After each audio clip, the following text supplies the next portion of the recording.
আজকে রান্না করব ঝাল বেগুন। এটা সম্পূর্ণ পূর্ববঙ্গীয় পদ্ধতিতে থাকছে পেঁয়াজ আর আদা। অনেক পুরনো রান্না, তাতে তখন রসুন ব্যবহার হতো না। আর এটা একটা বাটা মশলা আমরা তৈরি করব। সব হাফ চামচ করে জিরে, ধনে, মৌরি আর দুখানা শুকনো লঙ্কা। আর টক হিসাবে আমরা একটু টক দেওয়া হবে, সেটা তেঁতুল দিয়ে। আর বাকি থাকছে হলুদ আর একটু সামান্য লঙ্কার গুঁড়ো দেবো। কেন? তাহলে রঙটা ভালো আসবে, কারণ না বাটা লঙ্কাতে না ভালো রঙটা আসে না। এটা একটা খুব সুন্দর রান্না। তো আমরা এখন এটা, এই যে তেলটা গরম করেছি, এই যে পেঁয়াজ আদাটা আছে না, ওটা আমরা একটুখানি তেলে নেড়ে নেব।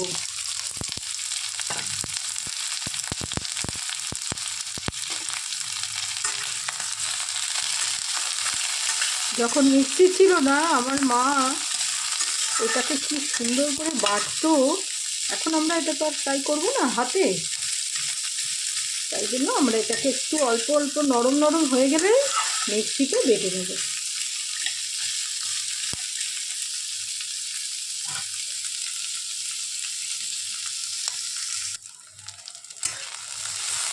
এই যে নরম হয়ে গেছে, এখন আমরা এটাকে নামিয়ে নেব, একটু সামান্য ঠান্ডা করে এটাকে বেটে নেব। এবারে এই বেগুনগুলোকে আমরা নুন হলুদ মাখিয়ে রেখেছি, আর একটা চিরবো। যদি আরেকটা এখান দিয়ে চিরতাম তাহলে অনেক সময় না কি হয়, ভেঙে পড়ে যায়। এরকম ছোট ছোট বেগুন হতে হবে। আর এটা একদম দারুণ বেগুন, কচি, কোনো দানা হয়নি। এটাকে নুন হলুদ মাখিয়ে আমরা হালকা ভেজে নেব।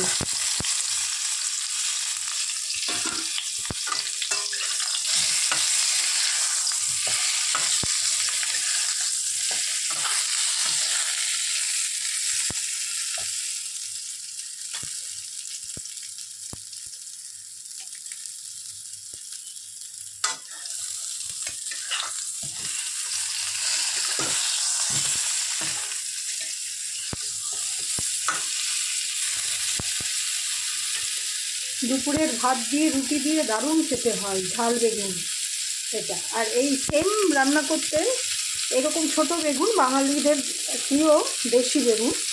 তো এই আমার শাশুড়ি যেহেতু পশ্চিমবঙ্গীয়, তো ওনারা সেহেতু ওরা এই রান্নাটাই করতে এইভাবে বেগুনটা নিত, কিন্তু সেটা সর্ষে দিয়ে। সেটাও আমি একদিন করে দেখাবো। একই বেগুন এরা করে ঝাল বেগুন এইটা দিয়ে, আর ওটা সর্ষে ঝাল করে, সেটাও একটু পেঁয়াজের ব্যবহার হয়, সেটাও আমি একদিন দেখাবো। কারণ এই ছোট্ট ছোট্ট বেগুনগুলো সবসময় পাওয়া যায় না, পেলেই আমি ওইটা বানিয়ে দেবো। ওটাও খুব সুন্দর খেতে হয়। তো আমরা এই বেগুনটা একটু আরেকটু সামান্য ভেজে তারপর তুলে নেব। বেগুন ভাজা হয়ে গেছে, এখন আমরা গরম মশলা ফোড়ন দেবো। যেমন হয়, ছোটো এলাচ, দারুচিনি, লবঙ্গ, এটা ফোড়ন দিয়ে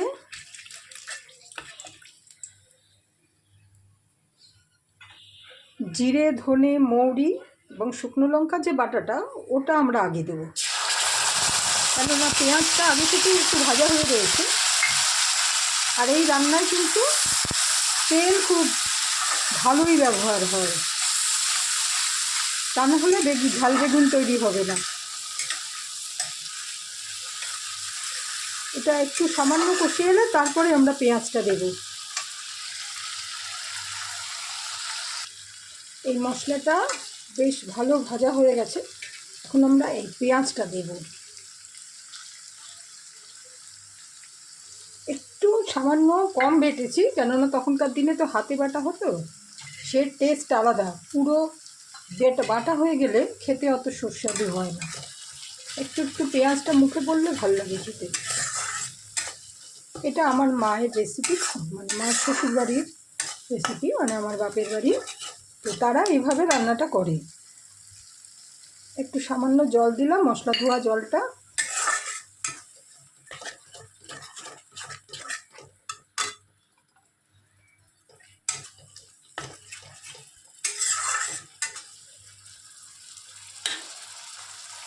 এবার আমি দেব 1 চামচ চিনি আর নুন, একটু সামান্য শুকনো লঙ্কা গুঁড়ো, এই 1 চামচের মতো, আর হলুদ।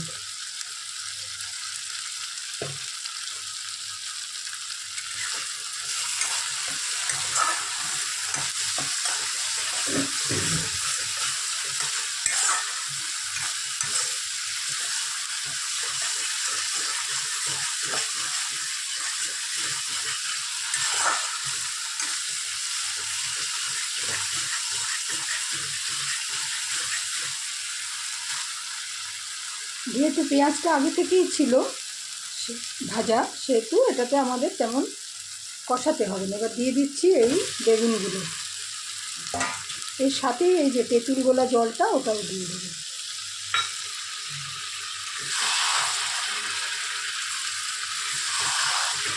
এত সুন্দর যেটা খেতে হয়, ভাত রুটি, বাড়িতে কোনো অতিথি এলে প্রাচীন রান্না, এবং এতে কখনোই রসুন ব্যবহার করবেন না। তাহলে এই যে মৌরি দেওয়া হয়েছে, সেই মৌরির যে গন্ধটা রসুন দিলেই সেটা চলে যাবে। আদা আর মৌরির গন্ধেই এটা একটা ইউনিক রেসিপি তৈরি হবে।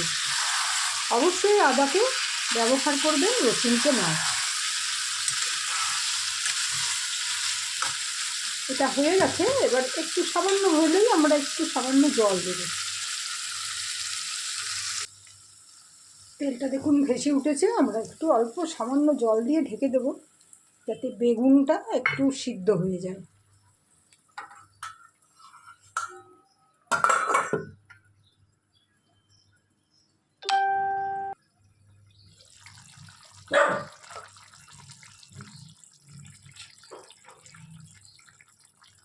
তেল ভেসে উঠেছে, আমরা এটা দিচ্ছি গরম মশলা বাটা, দারুচিনি, লবঙ্গ, ছোটো এলাচ।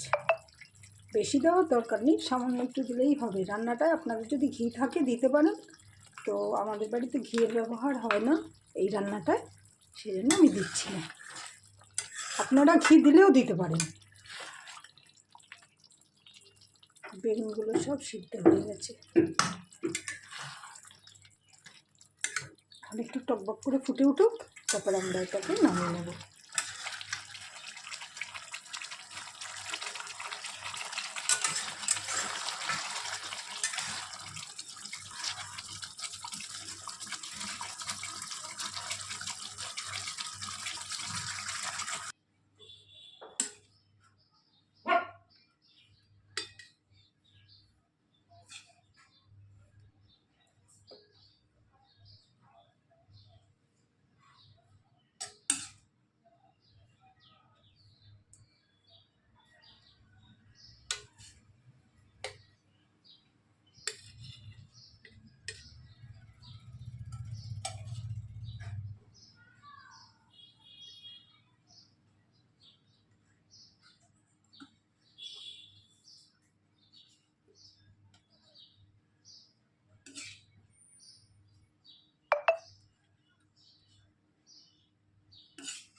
ভালো লাগলে কমেন্ট করবেন, সাবস্ক্রাইব করবেন, শেয়ার করবেন।